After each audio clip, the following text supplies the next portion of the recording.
President Mahmoud Ahmadinejad told the country's atomic energy chief to start the production of higher enriched uranium. We had told those in the West that they had 3 months. Otherwise, we would start enrichment ourselves. Now, I say to Dr. Salehi, begin production of 20% with the centrifuges. However, the way is still open for interaction. If they say they are ready for an unconditional swap, we will swap.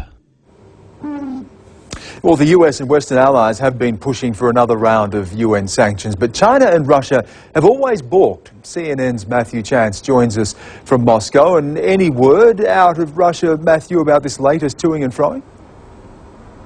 No, the Russians have been are usually pretty slow about reacting to whatever remarks the Iranian leadership make, but their position has been pretty consistent on this, although there have been some word from the United States officials that we've heard from saying that they believe the Russians are now more on board when it comes to tougher sanctions against the Islamic Republic than they were before the diplomatic push to bring them on board by the Obama administration.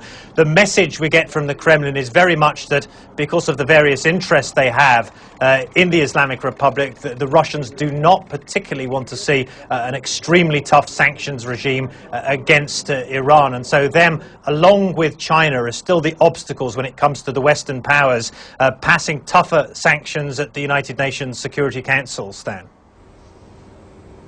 Matthew, as you're saying there, Russia concerned about sanctions that hurt the economy of Iran, and there's self-interest at play there. But what are the other alternatives if indeed they still want to continue to go down the diplomatic route?